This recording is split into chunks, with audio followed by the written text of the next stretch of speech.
Good evening, everyone, and welcome to Pints and Quarts, a show brought to you by the Craft Beer Nation. We are back in the saddle tonight, and we're chopping it up with some friends that we met. Well, friends that I met at a beer festival. But before I introduce them, I want to introduce you to my co-pilot. We have Freddy Rodriguez, hailing out of Boston. How are you tonight, Freddy? Yes, sir. I'm doing well. Ready to get into this interview with my man Ken here. Hope everybody's doing well. Marcus. Hey, what's going on, Randy? My nearly neighbor. Almost neighbors. 15, almost 20 neighbors. minutes away. There you go. And also, everybody, I want to remind you real quick. You can find us on Twitter at Craft Beer Nation. You can find us on Instagram at the Craft Beer Nation. And of course, you can find us on Facebook.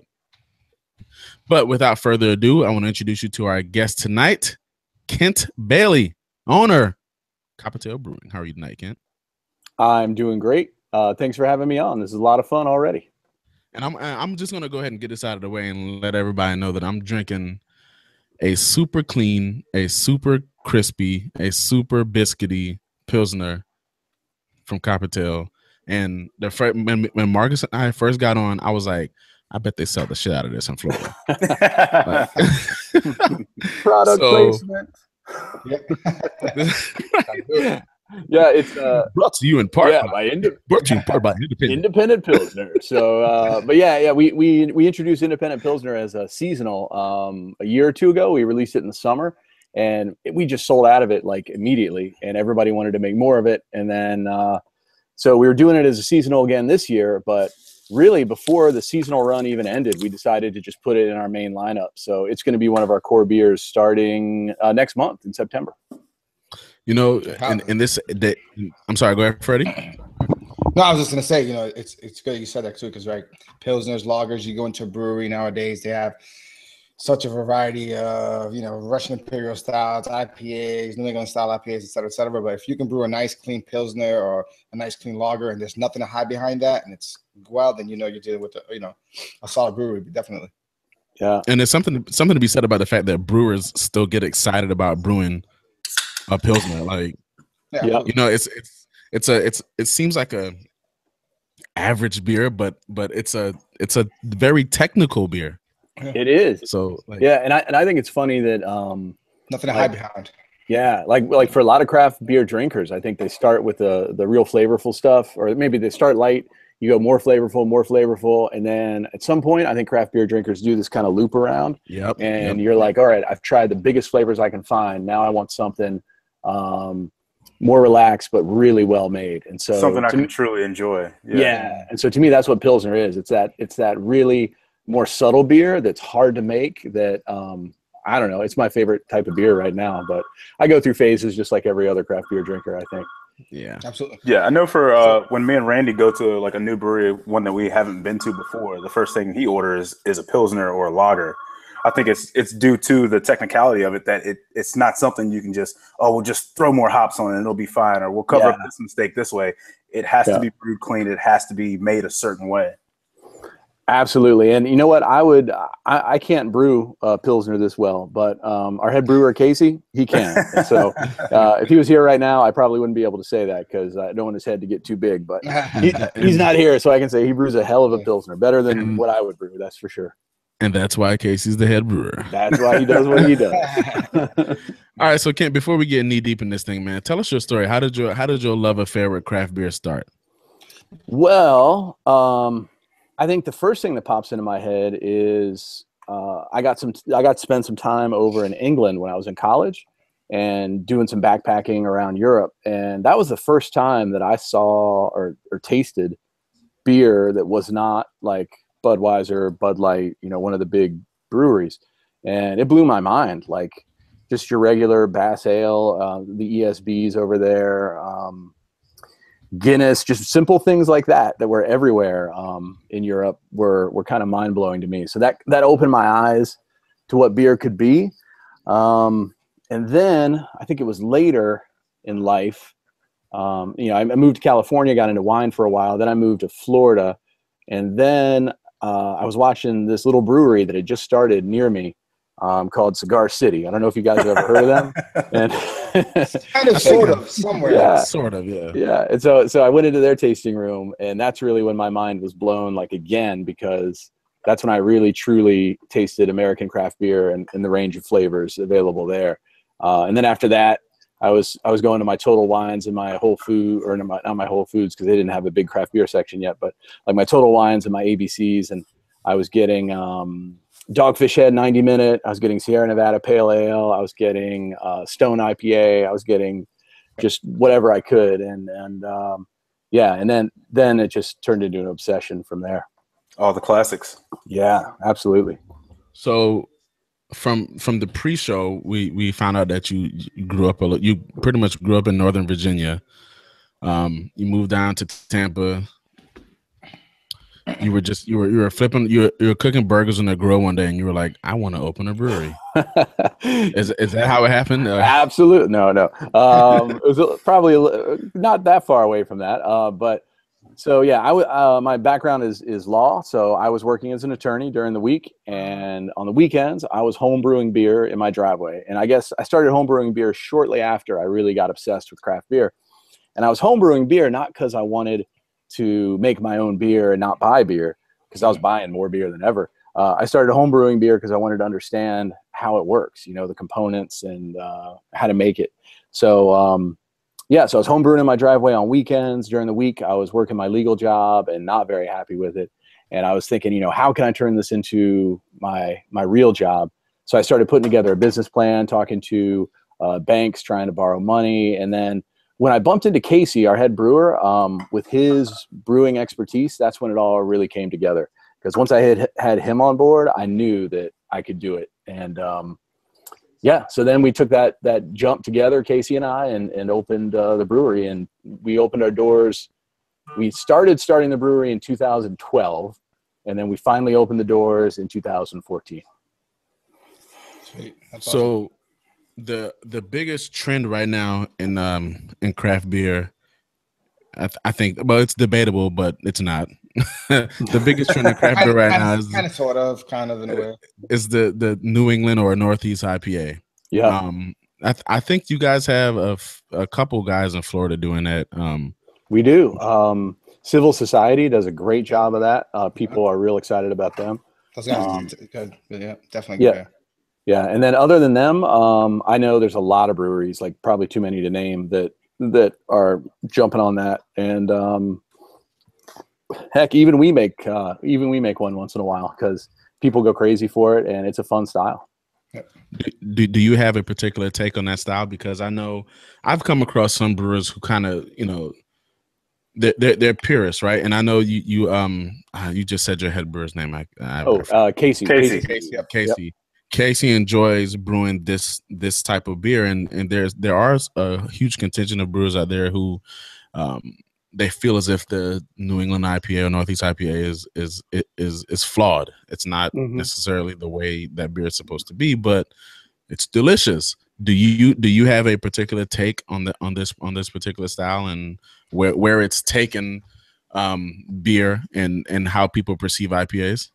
Yeah, your point about it being flawed, I think, is a good one.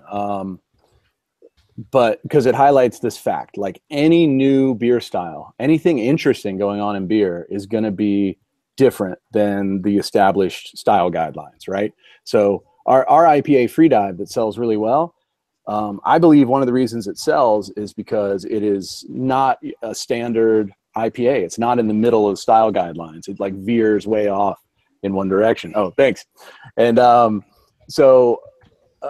anyway, yeah. So my point is, like, I always want to encourage brewers to go outside the style guidelines, make things weird, see if it's good. If people like it, then that's great. As for me personally, I just haven't had the right ones yet to really turn me on, because I'm down here in the Southeast and I'm not up in the Northeast drinking a lot of these. But actually, I have had some really good ones. I had Civil Societies, which I really like, but I'm not a giant fan of it, and I'm not sure I fully understand why it has to be hazy to be really hoppy. Like, we can make some really hoppy beers without making it look like a milkshake. So maybe I don't get it, but you know what? I want to encourage brewers to do crazy stuff anyway. Well, I think that with the Northeast IPA, I don't think the intention is for it to be hoppy. I think it's for a lot of the emphasis to be on the flavor and the aromatic component of the hops, right? Yeah, it, 100%. it highlights the whatever hop you're using, so you can say, hey, this is what an Enigma hop tastes like, this is what a Galaxy hop, this is what Citra, especially when you blend two styles that everyone may not know. I mean, because a lot of, who is it, Sierra Nevada, what do they use, a lot of Mosaic, or I forget their most popular hop for their pale ale, Cascade. So you pop a Sierra Nevada, it's like, oh, this is quintessential California style. And I think that's what helps me and other people that I say, hey, try this different IPA. And the first thing a lot of people get is, oh, it's an IPA, I don't want it, it's too big. It's a little bit more approachable. Right. And Marcus, my take on the style is along the same lines of yours, that most people who don't like IPAs, they don't like them because they say they're too bitter. Mm-hmm. And as humans, we're genetically predisposed to not like bitter things because bitter means bad, right? Of course. I feel like the Northeast IPA is the IPA for people who say they don't like IPAs, because they get to experience a whole nother facet of that style that they didn't even know existed, right? And it's like, this tastes like juice. Well, yeah, and it's an IPA. So congratulations, you not like IPAs. So I mean, I think it's doing great things for craft beer.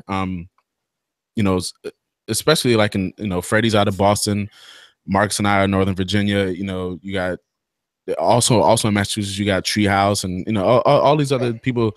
They're lining up for this beer, like line out the yazoo. So craft beer kind of started sort of a little bit, becoming a little bit tiny, kind of sort of maybe perhaps a little bit stagnant. Yeah. And then now all of a sudden you got these people who are crazy excited about this style of beer and trading it cross country, and I think it's doing great things for craft beer. And go ahead, Freddie.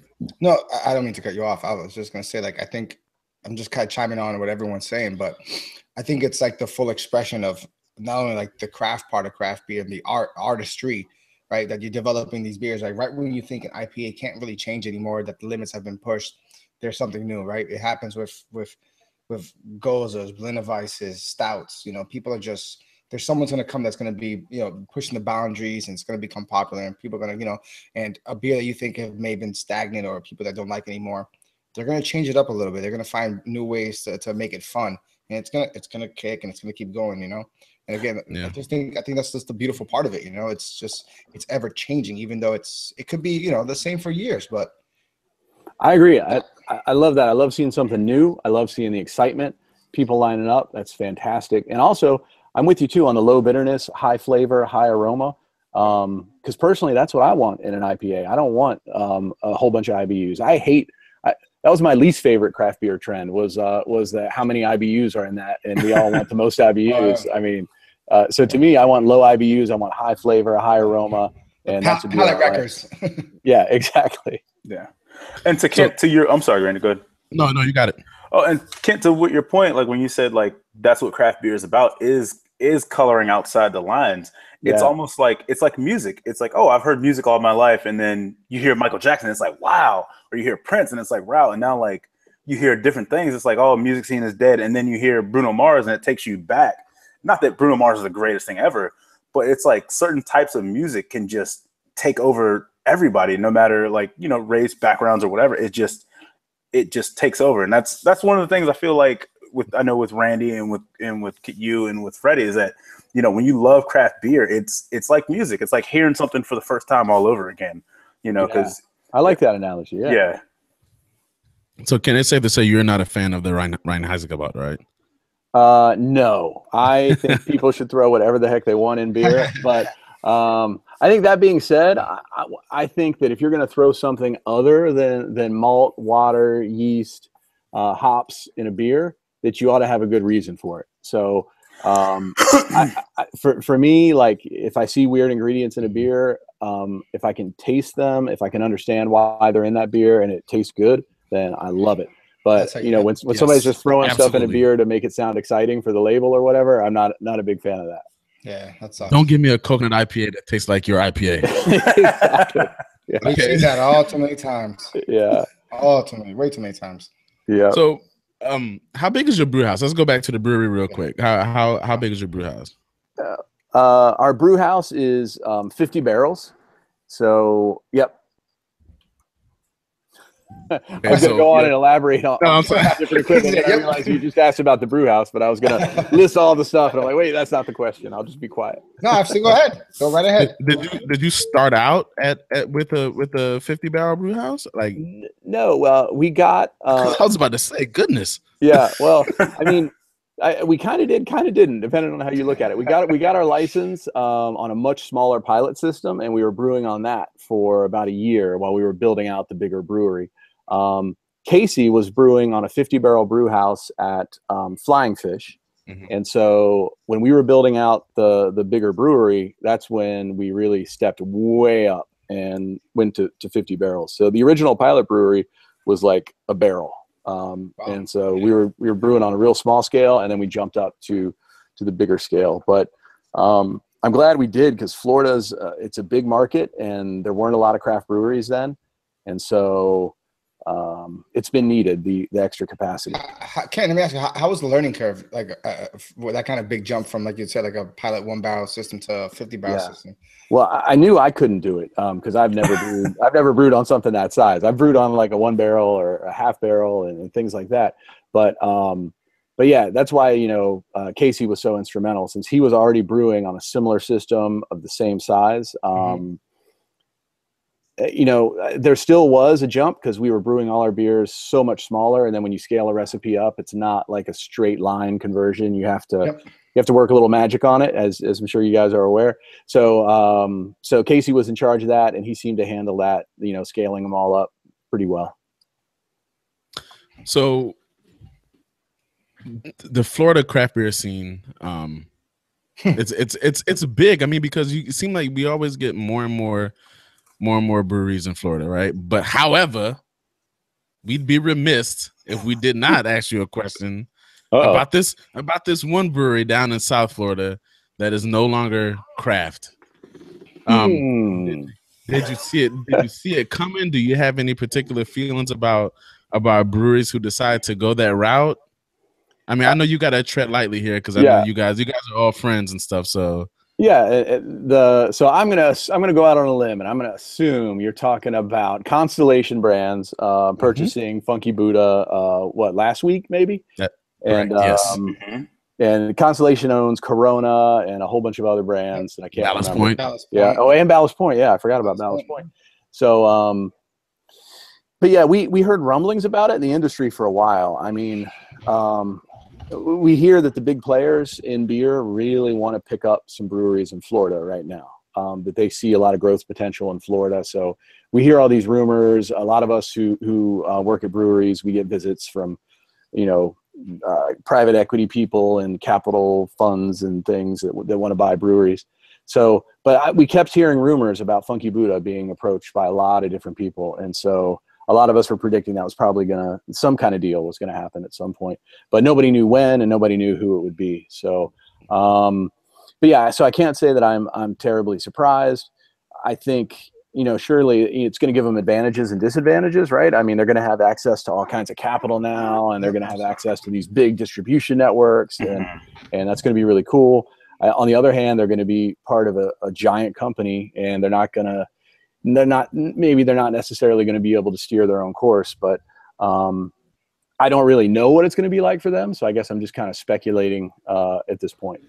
Yeah, I think that's true for a lot of us in like the craft beer community. It's like because I think of when somebody gets purchased, is it, hey, we're going to buy you guys out and we're just going to put you across the country and you can still do whatever you want? Or if it's going to be, hey, you're going to make this and we're going to sell it at stadiums and this is exactly who we're going to be.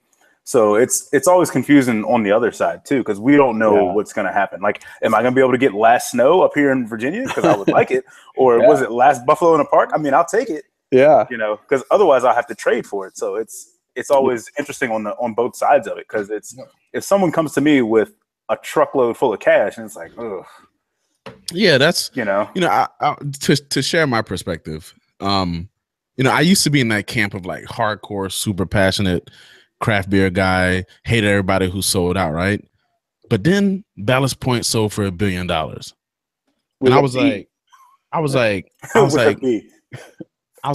that were me, would I walk away from $1 billion? I'm like, hell no.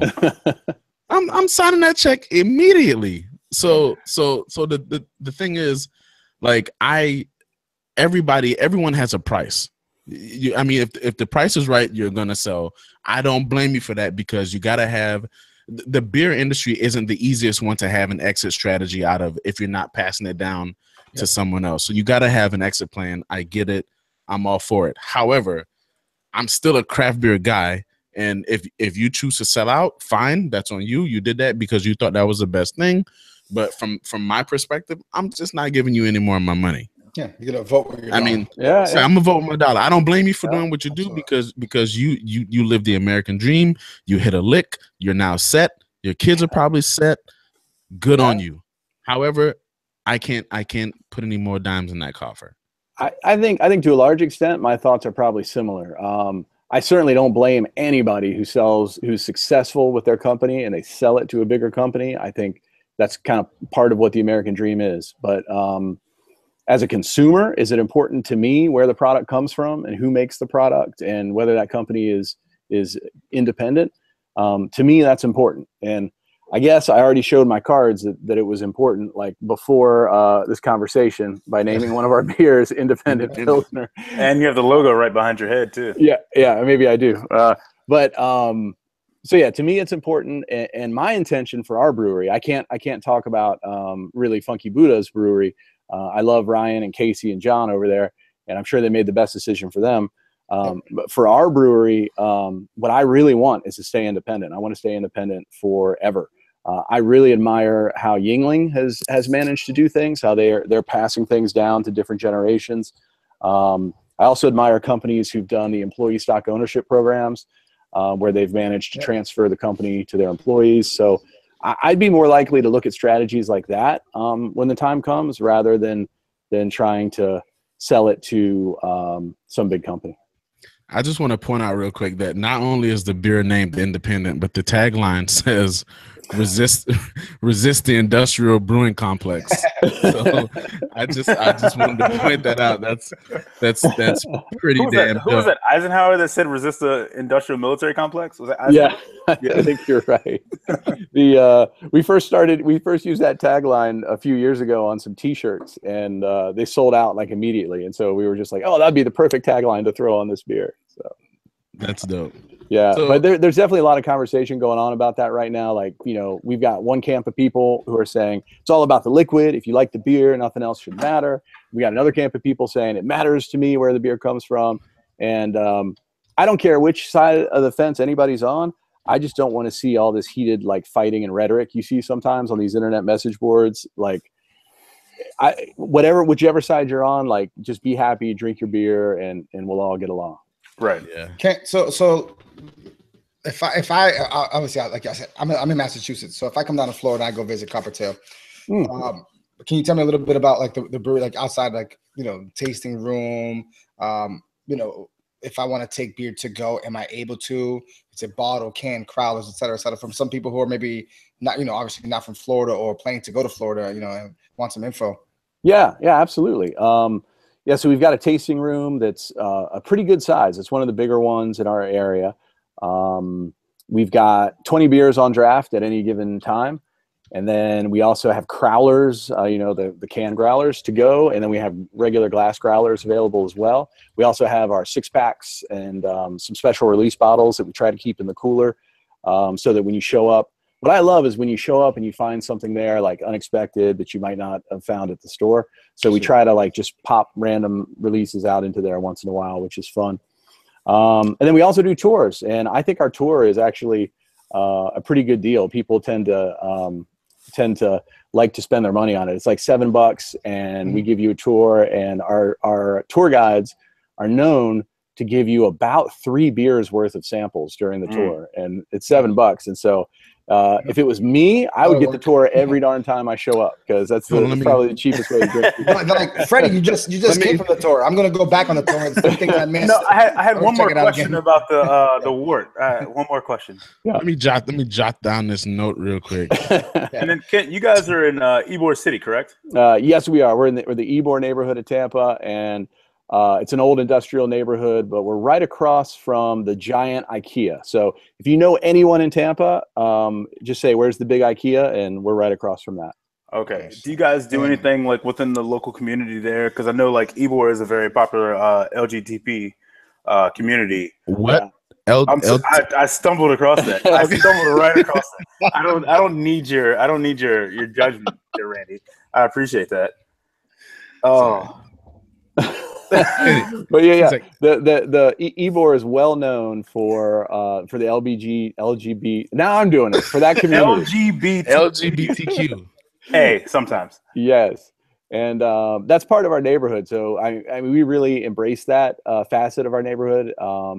And so we donate to the gay pride parades in Ybor and in St. Pete, and yeah, and we do a lot of charitable stuff around. Like, so every month we pick a different, our team actually picks a different charity that they are concerned about. And we direct $1 from every wheat stroke sold in the tasting room that month to that charity. Usually comes to around $1,500 to $2,000 a month. That's awesome. Yeah. And what is it for this month? This month it is Tampa Bay Watch, which it works on our water quality in Tampa Bay. So they plant oyster beds that filter out sediment and pollution and stuff like that, which we think is pretty cool. Absolutely. Yeah. And for me, the key part was learning that it's better if the team makes that decision than me, because it's really cool to see our bartenders get excited, our brewers get excited, like the people who really care about the causes they care about, see them actually making a difference. Yeah, allow people to express their passion. That's dope. That keeps them motivated. Yeah, absolutely. So what's the distribution footprint? Our distribution footprint is right now we're in almost the whole state of Florida. We are just about to launch in northern Florida in Tallahassee, Gainesville, and Ocala, and that'll be next week. And then after that, we just have to launch in Pensacola, which should happen later in the year. And then at that point, we'll have the whole state of Florida covered. And then we have one outlying territory because Casey used to live in Philadelphia for so long. Okay. And he's friendly with a lot of people in Philadelphia. We've had a lot of bars in Philly asking for our beer. So we send a truck up once every couple months, loaded up with beer for Philly. So you might see us there once in a while. I mean, if a sixth falls off the truck in Stafford County, Virginia, on the way right. Well, since I'm from that area, I would love to make that happen. So maybe next year we'll find While you're getting somebody. gas. Yeah. Problem is finding a distributor and all that stuff. Yeah, I'm sure that's a whole nother rigmarole. Yeah. Let me ask you this: since we were talking about the tap room earlier, how big was the overturning of that ridiculous Florida law that said you can buy 32 ounces, you can buy 128 ounces, but you can't buy 64? That was ridiculous. Yeah, you can't buy the most popular size growler in Florida. That used to be the law. But you can buy 232s. Yeah, or you can buy 164. Or 128 and 128. So the one of our friends. To me. Yeah, one of our friends at a brewery. I'm trying to remember which brewery it was. It could have been Rap Brewing or it could have been Angry Chair, one of those here in Florida. They took 232s and they put them together and they taped it. And they would sell you 232s taped together, but you weren't allowed to buy a 64. And so anyway, but yeah, what was ridiculous about that was when we were trying to change it, and it's so obviously ridiculous, right? To any consumer, to any of us, that's totally ridiculous. But when we were trying to change it, the amount of pushback from I think it was the distribution. The distributors? Yeah, the distributors, not them themselves, but their lobbying groups were really pushing hard against it. And so that was really surprising. So it was a huge victory, I think, as a moral victory, like the fact that we were able to get that size. That was a big moral victory. But when you ask about the practical effect, not much, because you're right. We could already sell 128. We could sell 32s. We could sell 232s taped together. So, I mean, it didn't really change the amount of beer that we can sell much, but it was a big moral victory. And when that bill passed, we saw such huge sales of people coming in and buying 64-ounce growlers just because they could and they wanted to. It just seems silly. Yeah. We're lucky in a lot of ways. Like, we can have tasting rooms, we can sell pints over the bar. There's a lot of things we can do that other states can't do. But there's still we still got a few little things to change with the law, but we're doing pretty good. Cool. Well, Kent, before you get out of here, man, we want to ask you, do you guys have any festivals coming up down there in Florida that you're going to be pouring at? Let me think. On the horizon. Oh man, there's always something coming up. I wish I had Will here with me, who usually knows the dates of all the festivals. But I know that we've got our birthday coming up like next week at the brewery. We're throwing a Berliner Bash. We've got fruited Berliners and sour beers coming from all over the state, and some coming from out of state. And we're gonna have a band and food, and that's gonna be awesome. I think that's in a week, maybe a week or two. And then we've got, let's see, what's the next big thing? Shelton Fest. We're going to be at the Shelton Brothers Festival in Atlanta. Oh yeah. That's this weekend. Yeah. Everybody's in Atlanta this weekend. Yeah. Oh man. So I got my stuff out of order. Ken, you're going to Atlanta this weekend. I don't know if you knew that. Well, I don't get to go. I get all the unglamorous jobs. Okay. Except this. This is pretty glamorous. Well, Kent, man, we want to thank you so much for your time, man. It's been a pleasure talking to you. I need to get down to Tampa and just kind of, bask in the beer scene down there, because it's debatable that you guys are probably one of the better beer cities on the East Coast. Yeah, for sure. And definitely one of the better beer cities on the third coast for sure. So I tend to agree with you. Yep. So yeah, Craft Beer Nation goes to Tampa. Yeah, man. That's gonna come on down and let me know when you guys are coming. We'd love to show you guys a good time. And and I just want to say that I think the Tampa Bay area is a fantastic beer area. And it's not because of us, or not just because of us. I think, you can come to the Tampa Bay area. You can hit Cigar City. You can hit us. You can hit Angry Chair, Seventh Son, Civil Societies over there, Rap Brewing, Green Bench, Cycle. You can hit Cycle Brewing. You can hit like at least 7 breweries that I love, like within a short drive. Civil Society is a longer drive. They're down closer to Miami, but lots of great breweries down here to visit. So I hope your listeners will come on down and check it out. Absolutely, for sure. Yeah, thanks, Ken. I appreciate it.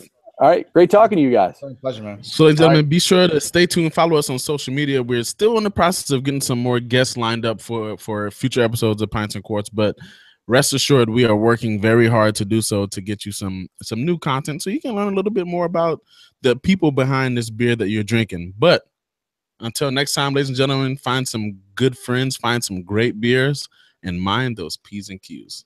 Cheers. Cheers. Cheers.